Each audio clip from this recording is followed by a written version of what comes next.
Hello everyone, I hope you all are doing fine. This side Mohit Hussain here, welcome to our YouTube channel. तो finally double A triple C की official website के ऊपर जो stay vacancy होने वाली है, उसका जो राउंड है, उसका शेड्यूल है, उसकी कंडीशंस है, कितनी सीट्स वेकेंट है, ईच एंड एवरीथिंग जो वो अपडेट कर दी गई है। कितनी कितनी सीट्स गवर्नमेंट कॉलेज के अंदर बची हुई है, कितनी गवर्नमेंट एडेड के अंदर बची हैं, क्या क्या रूल्स एंड रेगुलेशन रहने वाले हैं, कौन कौन से बच्चे फ्रेश रजिस्ट्रेशन कर सकते हैं या नहीं कर सकते, कौन कौन से बच्चे स्टे वैकेंसी के राउंड के अंदर पार्टिसिपेट कर सकते हैं या नहीं कर सकते, ईच एंड एवरीथिंग आज आपका भाई आपको इस वीडियो के अंदर बताने वाला। वीडियो बहुत ज्यादा इंपॉर्टेंट होने वाली है, तो इस वीडियो को बिल्कुल भी स्किप ना करें ताकि आपको अच्छे से समझ आ जाए कि कौन कौन से बच्चे स्टे वैकेंसी राउंड के अंदर पार्टिसिपेट करने वाले हैं और कौन कौन से नहीं कर सकते, और कैसे आपको इस कॉलेज के अंदर एडमिशन मिलेगी, क्योंकि ये हमारे लिए एक बिल्कुल लास्ट मौका है। इसके बाद आपकी काउंसलिंग ऑफ हो जाएगी, क्लोज हो जाएगी। इसके बाद पूरा आपको 1 साल के लिए वेट करना पड़ेगा, इसलिए वीडियो को किसी भी पार्ट को आपने मिस नहीं करना है। ईच एंड एवरीथिंग आपको जो है वो चीज को ध्यान से आपने समझना है। तो चलिए चलते हैं डबल ए ट्रिपल सी की ऑफिशियल वेबसाइट के ऊपर, और सारी की सारी चीजें मैं आपको वहीं पे समझा देता हूँ। जैसे आप डबल ए ट्रिपल सी की ऑफिशियल वेबसाइट के ऊपर विजिट करोगे, विजिट करने के बाद हमारे पास फर्स्ट नंबर का लिंक होता है। तो जैसे आप इसको क्लिक करोगे, क्लिक करने के बाद यहाँ पे आपने यूजी काउंसलिंग के ऊपर क्लिक करना है। तो जैसे आप यूजी काउंसलिंग के ऊपर क्लिक करोगे, क्लिक करने के बाद इस तरह का इंटरफेस आपके सामने ओपन हो जाएगा। हमारे पास 2 तरह के इवेंट्स हमारे पास ओपन हो रहे हैं।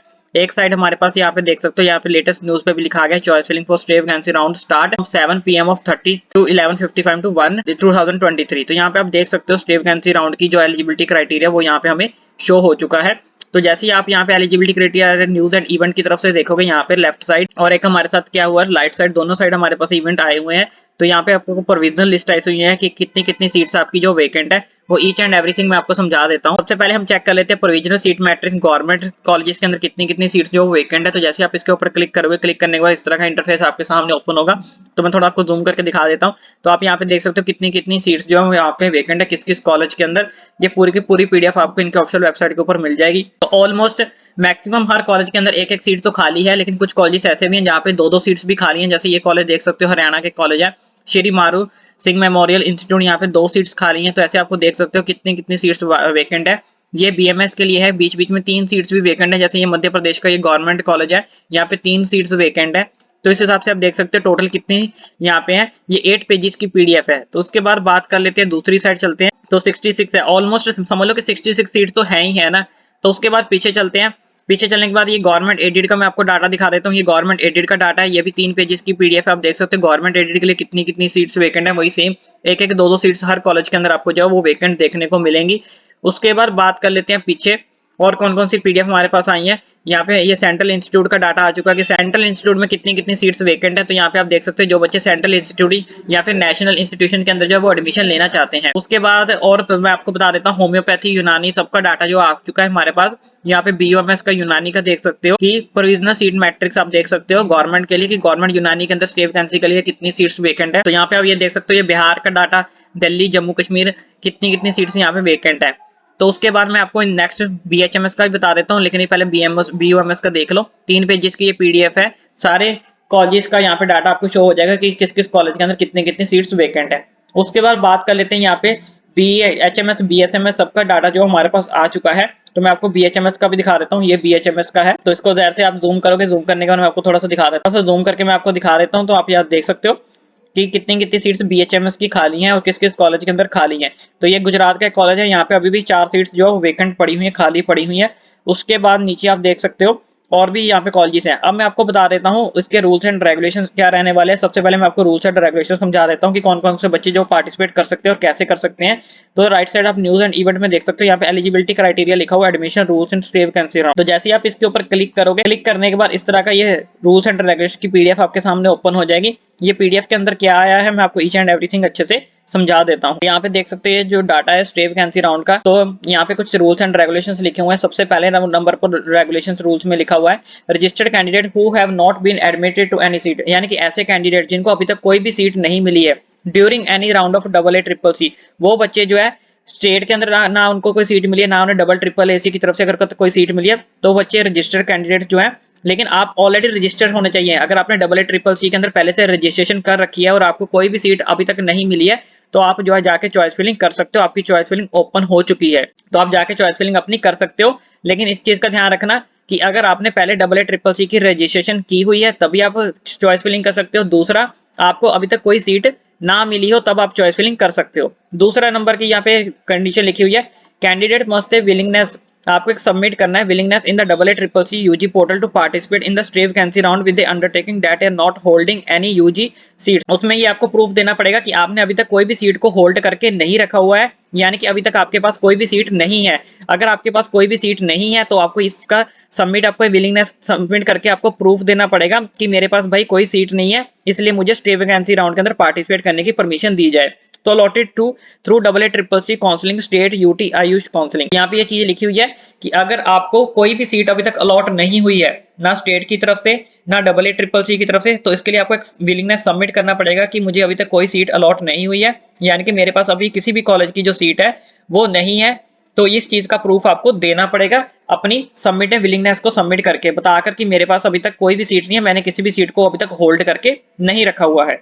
तीसरी कंडीशन यहाँ पे लिखी हुई है इन्होंने, those candidate whose name in the first list of ineligible candidate. जैसे कि मैंने आपको बताया था कुछ दिन पहले इनकी एक इनएलिजिबल लिस्ट भी आई थी, जिसके ऊपर मैंने एक वीडियो भी बनाई थी, और जिन बच्चों का नाम उन इनएलिजिबल कैंडिडेट लिस्ट के अंदर था AA के अंदर, ठीक है, आयुष वाइड नोटिस जो 18/10 को आई थी, are not eligible to participate in the stay vacancy round. ऐसे बच्चे जो वो स्टे वैकेंसी राउंड के अंदर पार्टिसिपेट नहीं कर सकते, जिन बच्चों का नाम उस लिस्ट के अंदर था, और वो वाले बच्चे जो अब स्टे वैकेंसी राउंड के अंदर पार्टिसिपेट नहीं कर सकते। ठीक है, ये थी 3 मेन कंडीशंस। उसके बाद इन्होंने नेक्स्ट यहाँ पे क्या लिखा है, नो फ्रेशर रजिस्ट्रेशन। यहाँ पे आप देख सकते हो, यहाँ पे इन्होंने लिखा है no fresher registration, no upgradation. ना आप अपग्रेडेशन के लिए अप्लाई कर सकते हो, ना आप कोई फ्रेशर रजिस्ट्रेशन के लिए अप्लाई कर सकते हो ड्यूरिंग स्टे वैकेंसी राउंड के अंदर। तो इस चीज को आप ध्यान से समझ लो। उसके बाद admission rules for the stay vacancy round के एडमिशन रूल्स में आपको बता देता हूँ, लेकिन इस चीज का ध्यान रखना, कोई भी बच्चा ना अपग्रेड के लिए अप्लाई कर सकता है स्टे वैकेंसी के अंदर, ना बच्चा कोई फ्रेशर रजिस्ट्रेशन कर सकता है। जैसा कि मैंने आपको पहले बताया था कि फ्रेशर रजिस्ट्रेशन नहीं होगी स्टे वैकेंसी राउंड के अंदर। उसके बाद एडमिशन रूल्स यहाँ पे पढ़ लेते हैं कि एडमिशन रूल्स क्या है। तो if candidates get allotted seat in the stay vacancy round, अगर आपको स्टे वैकेंसी राउंड के अंदर सीट मिल जाती है, they must join the allotted institute. तो जो भी आपको इंस्टीट्यूट अलॉट होगा वो आपको ज्वाइन करना ही पड़ेगा, फिर चाहे वो BMS का हो, BHMS का हो, BUMS का हो। इसलिए अपनी चॉइस फिलिंग ध्यान से करना। इसलिए मैंने बताया भी था आपको उस दिन लाइव आकर कि स्टे वैकेंसी की जो चॉइस फिलिंग है वो आपको कैसे करनी है, किन किन बातों का ध्यान रखना है। If candidates did not join the allotted seat, अगर आप अपनी प्रोवाइड की हुई सीट को अलॉट नहीं करते हो, मान लो अगर आपको सीट अलॉट हो जाती है और अगर आप उसको ज्वाइन नहीं करते हो, तो there security money will be forfeited. तब आपकी सिक्योरिटी मनी जो फॉरफिटेड कर दी जाएगी, यानी कि जब्त कर ली जाएगी, and they will become ineligible for further Ayush counselling 2023। मतलब 2023 के अंदर अंदर आप पूरी 2023 तक आप कोई भी आयुष काउंसलिंग जो है वो नहीं कर सकते।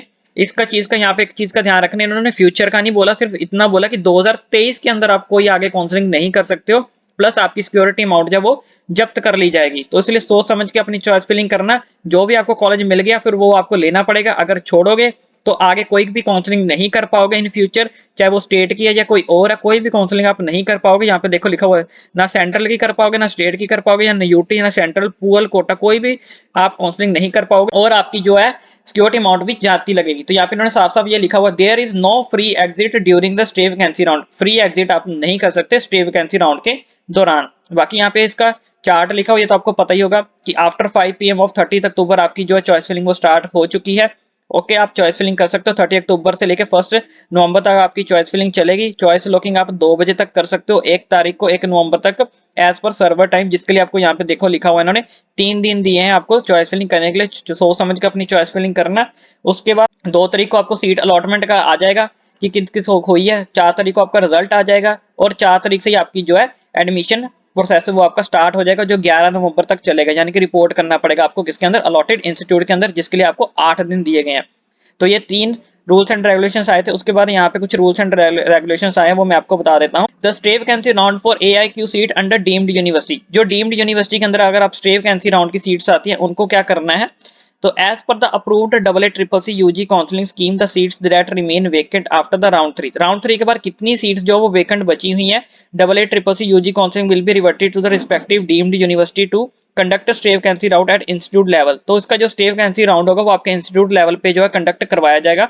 यानी कि जितने भी बच्चे डीम्ड यूनिवर्सिटी के अंदर पार्टिसिपेट करना चाहते हैं, उनका स्टेट लेवल पे, अपना इंस्टीट्यूट लेवल पे उनका जो है राउंड स्टे वैकेंसी करवाया जाएगा। Therefore, candidates who register in the AA UG counselling have wish to take admission under deemed university, ऐसे बच्चे जो डीम्ड यूनिवर्सिटी के अंदर एडमिशन लेना चाहते हैं, are advise to contact the respective deemed university to participate in the stay vacancy round. तो आप जिस भी यूनिवर्सिटी के अंदर एडमिशन लेना चाहते हो, ठीक है, आप उनको कंटेक्ट जरूर करें एक बार, conduct the institute their level, क्योंकि उनका जो शेड्यूल है वो 6 नवंबर से 18 नवंबर के बीच में आएगा, मतलब 6 तारीख से आपका शेड्यूल आ जाएगा। तो आपने अपनी डीम्ड यूनिवर्सिटी को एक बार कांटेक्ट करके जरूर पूछना है कि आपका शेड्यूल कब आ रहा है, मुझे आपके यूनिवर्सिटी के अंदर जो वो एडमिशन लेनी ही लेनी है, क्योंकि हर यूनिवर्सिटी का या तो उनकी ऑफिशियल वेबसाइट के ऊपर आएगा या फिर आपको कॉल करके पूछना पड़ेगा। इसका मैंने आपको ऑलरेडी बताया था कि रजिस्ट्रेशन आपको यहाँ पे करनी होती है, लेकिन डीम्ड यूनिवर्सिटी जो अपनी चॉइस फिलिंग है और इसकी काउंसलिंग है वो अपनी ऑफिशियल वेबसाइट के ऊपर ही बताती है कि कब हमारी जो चॉइस फिलिंग या आप काउंसलिंग कर सकते हो। तो आपको उसका ध्यान रखना है। नोट, यहाँ पे कुछ नोट्स लिखे हुए हैं वो भी आप पढ़ लीजिए। All candidates are advised to ensure that admission process made by allotted college through online. सारा प्रोसेस आपका ऑनलाइन मोड में ही होगा। जनरेटिंग प्रोविजनल एडमिशन लेटर भी आपको ऑनलाइन ही आएगा from the AACCC UG portal के ऊपर। Any admission made through offline mode shall be treated as null. अगर आप कोई ऑफलाइन एडमिशन लेते हो तो वो आपकी जीरो मानी जाएगी, आप उसको अवॉइड करो, और ये भी आपको अवॉइड करने के लिए बोल रहे हैं। All participating institute are instructed to facilitate the admission reporting of student even on holidays if necessary।